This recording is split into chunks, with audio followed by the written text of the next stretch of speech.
इस कहानी की लेखिका है सोनिया सैनी, जिन जापान में रहती थी और क्लिनिकल साइकोलॉजी में रिसर्च कर रही थी। एक दिन उसे फॉरेस्ट के बारे में पता चला, जिन इस फॉरेस्ट पर अपना रिसर्च पेपर लिखना चाहती थी। इसलिए उसने फॉरेस्ट जाकर वहां की पड़ताल करने का मन बना लिया। वो जानना चाहती थी कि आखिर ऐसे कौन से फैक्टर हैं जो इतने सारे लोगों ने के लिए उसी जगह को चुना। साथ ही साथ वो जंगल के बारे में लोगों के मन में बैठी पैरानॉर्मल एक्टिविटीज वाली बात भी निकालना चाहती थी। उसी रात जिन ने अपना सामान बांधा और जापान के माउंट फूजी की तलहटी में बसे गहरे जंगल की तरफ निकल पड़ी। जिन के साथ उसका असिस्टेंट चैन भी था। लंबा सफर तय करके वो दोनों शाम के तकरीबन 7:30 बजे जंगल में पहुंच गए थे। मैम, मुझे लगता है हमें ज्यादा अंदर तक नहीं जाना चाहिए। आज रात को हम यही जंगल के बाहर ही अपना टेंट लगा लेते हैं। सुबह कोई गाइड ढूंढकर जंगल में घूमेंगे। नहीं चैंग, इस जंगल में कोई गाइड नहीं जाता और जो हम देखने आए हैं वो हमें जंगल के अंदर मिलेगा, बाहर नहीं। हम जंगल के अंदर चलेंगे और वहीं टेंट लगाएंगे। जिन और चैंग जंगल के अंदर की ओर बढ़ने लगते हैं। जंगल इतना घना था कि इसे पेड़ों का महासागर कहा जा सकता था। ऊंचे घने पेड़ों से ढका ये जंगल ऐसा था कि पूर्णिमा की रात होने पर भी जरा सी भी चांद छिटक कर अंदर नहीं आ पा रही थी। रात इतनी गहरी और काली भी हो सकती है, इसका एहसास आज पहली बार हो रहा था जैन को।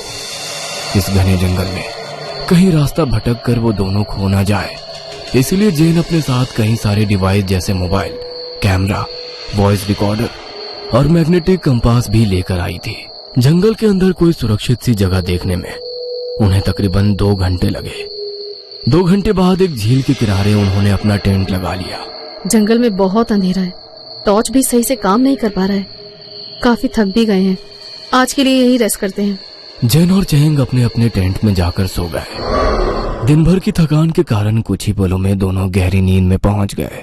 कुछ देर बाद जैन को ऐसा लगा जैसे वो कहीं खींची चली जा रही है। कोई शक्ति उसे सम्मोहित कर अपनी ओर खींच रही हो मानो। अंधेरे रास्ते पर अपनी पलकों को बिना झपकाए वो आगे बढ़ती जा रही थी। कुछ देर में वो किसी दलदल नुमा जगह पर पहुंच गई थी। उसके पांव दलदल में धंसते जा रहे थे। खुद को दलदल में धंसता देखकर अचानक ही जैसे उसका सम्मोहन भंग हो गया। अब वो दलदल से बाहर निकलने के लिए छटपटा रही थी।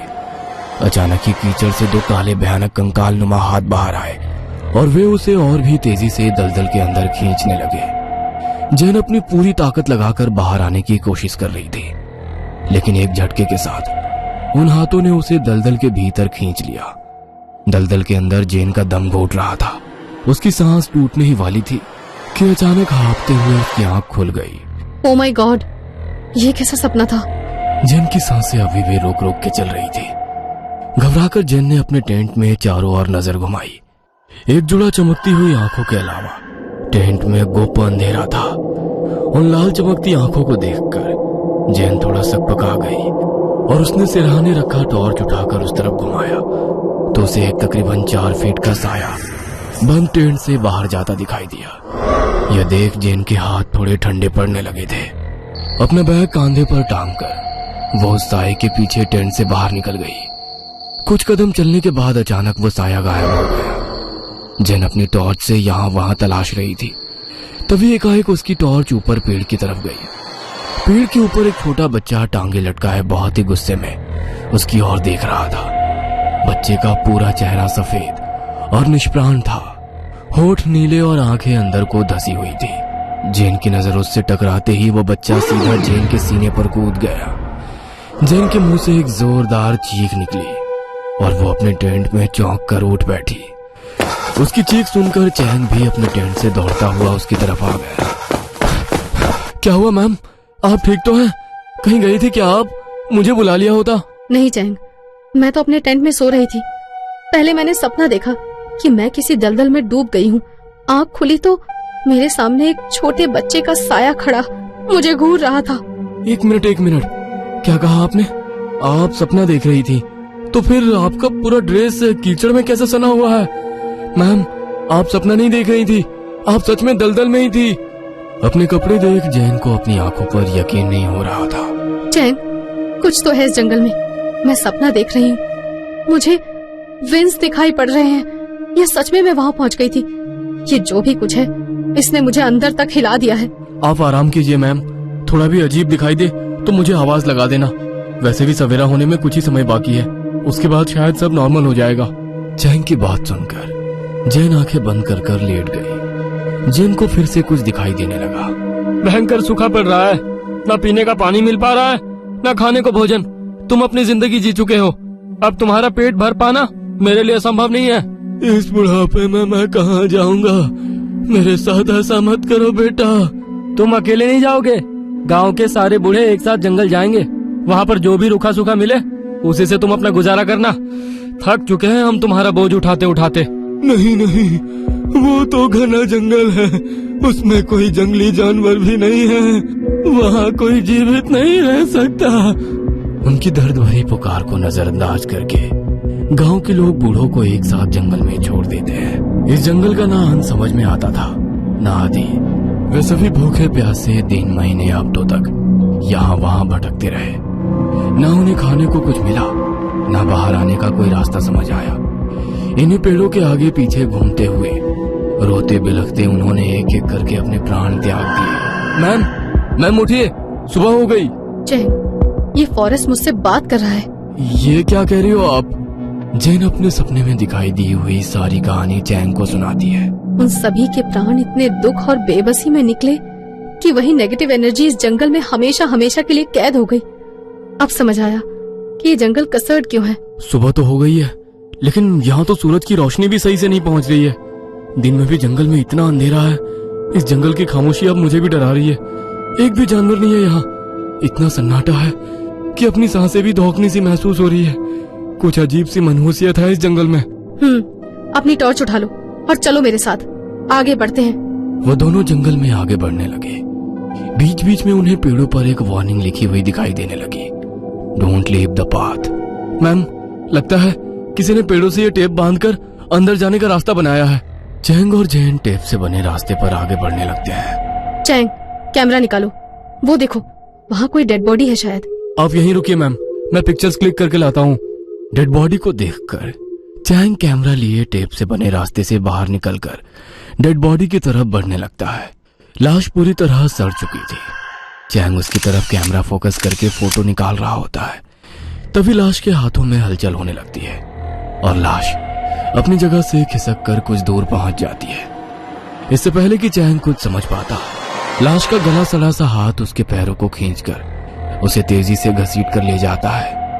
चैंग की चीख और पत्तों पर चैंग के घसीटने की आवाज सुनकर जैन घबरा जाती है और चैंग की आवाज की दिशा में भागने लगती है। इस तरफ पेड़ ही पेड़ थे, कहीं कोई रास्ता दिखाई नहीं पड़ रहा था। एक जगह पर रुककर जैन अपना माथा पकड़कर जोर से चैंग को पुकारती है। अगले ही पल उसके कानों में एक धीमी सी आवाज गूंजती है। जैन घबराकर पलटकर देखती है तो उसके ठीक सामने वही सड़ी गली लाश अपने पैरों पर खड़ी हुई थी। लाश के शरीर का मांस लगभग गल चुका था, जगह जगह से उसकी हड्डियां नजर आ रही थी। लाश जैन का गला दबाने के लिए हाथ उसकी ओर बढ़ाती है, लेकिन जैन उसका हाथ झटककर तेजी से दूसरी दिशा में भागने लगती है। भागते भागते जैन एक बड़े से पेड़ के पीछे पहुंच जाती है। वहां उसे पेड़ की ऊंट में छिपा हुआ चैंग दिखाई देता है। चैंग, तुम यहाँ? ओह थैंक गॉड, तुम ठीक हो। यहाँ कोई है, बोलो मत, चलो मेरे साथ। जैन हैरानी से चैंग के पीछे पीछे चलने लगती है। मुझे कहाँ लेकर जा रहे हो? क्या हुआ? सच दिखाने। क्या क्या बोल रहे हो? कैसा सच? कुछ दूर चलने के बाद जैन के सामने वही कीचड़ से भरा दलदल था जो उसने सपने में देखा था। ये तो वही जगह है जहाँ मैं सपने में आई थी। चैंग, क्या दिखाने लाए हो यहाँ? तुम्हें हो क्या गया है? अचानक जैन को सैकड़ों आवाजें एक साथ सुनाई देने लगती है। रोने, चीखने, चिल्लाने की आवाजें। जैन अपने कानों पर हाथ रखकर जोर से चिल्लाती है। बस करो, बंद करो ये सब, मैं पागल हो जाऊंगी। जैन के इतना कहते ही आवाजें एकदम से बंद हो जाती है। तभी जैन की नजर कुछ दूरी पर पड़े हुए चैंग के डेड बॉडी पर जाती है। चैंग, तुम तो मेरे सामने खड़े हो। फिर इतना कहकर जैसे ही जैन चैंग की ओर देखती है, चैंग का चेहरा बिगड़ने लगता है। उसकी गर्दन कड़क की आवाज के साथ दूसरी दिशा में घूम जाती है। हाथ पैर भी एक एक करके अपनी जगह पर ही मुड़ जाते हैं। पूरे शरीर पर जगह जगह कटे के निशान दिखाई देने लगते हैं। जैन को देखकर वो भयानक सी आवाज में हंसने लगता है। जैन का पूरा शरीर पसीने से भीग गया था। डर से उसकी सांसें उखड़ने लगी थी। वह तेजी से वहां से भागकर जंगल में और अंदर पहुंच जाती है। मैं क्या करूं? किसी को मदद के लिए बुलाती हूँ। हाँ, यही सही होगा। जैन अपना मोबाइल निकालती है, लेकिन मोबाइल में कोई नेटवर्क नहीं था। वो बार बार लगातार अपना फोन ट्राई करती रहती है, लेकिन मोबाइल में नेटवर्क का नामो निशान भी नहीं था। थक कर वो अपना फोन जमीन पर पटक देती है। फिर से शाम घिरने लगी थी। जैन की हिम्मत अब जवाब दे रही थी। जैन को पता भी नहीं था कि वो अपने टेंट से कितना दूर है। बाहर निकलने का कोई रास्ता समझ नहीं आ रहा था। जैन अपना मैग्नेटिक कंपास निकालकर उससे रास्ता पता करने की कोशिश करने लगती है, लेकिन कंपास की सुई अपनी जगह कंपन करती रहती है और थोड़ी देर में टूट कर गिर पड़ती है। थक गई हूँ मैं भागते हुए। थक गई हूँ। क्या करूँ मैं? God please help me. Jain अपना वीडियो रिकॉर्ड कर कैमरा जूम करके वीडियो बनाने लगती है। शायद कुछ ऐसा दिखाई दे जिससे बाहर निकलने का रास्ता मिल जाए। और चारों ओर कैमरा घुमाकर हर दिशा की वीडियो रिकॉर्ड कर लेती है और उसे सावधानी से देखने लगती है। वीडियो देखकर कैमरा उसके हाथ से छूटकर नीचे गिर पड़ता है। वीडियो में दूर दूर तक पेड़ों की शाखा और पेड़ के आगे पीछे भयानक शक्ल वाली आत्माएं दिखाई दे रही थी। तभी जैन के कानों में फुसफुसाने की आवाज आती है और तेज हवा का झोंका उसके बाल हवा में उड़ा देता है। यहाँ से कोई बाहर नहीं जा सकता। जैन, आ जाओ हमारे साथ। नहीं, छोड़ दो मुझे, छोड़ दो। अगले ही पल पेड़ की एक ऊंची सी डाल पर अपने आप फांसी का फंदा बनने लगता है और जैन हवा में ऊपर उठते हुए उस फंदे तक पहुंच जाती है। मैं मरना नहीं चाहती। छोड़ दो मुझे, छोड़ दो। मैं मरना नहीं चाहती। जैन चीखती रहती है, लेकिन वो अदृश्य ताकत जैन को फंदे से लटका देती है। एक आखिरी चीख के साथ सब कुछ शांत हो जाता है और कुछ ही मिनटों में जैन का मृत शरीर फंदे से झूलने लगता है। पुलिस के आंकड़ों में फॉरेस्ट के नाम 2 और आत्महत्या दर्ज हो गई थी। कहते हैं जापान के इस जंगल में हर साल तकरीबन 200 लोग कर लेते हैं। क्या आप भी यह जंगल देखना चाहेंगे? ये कहानी आपको अच्छी लगी हो तो हमें सब्सक्राइब करें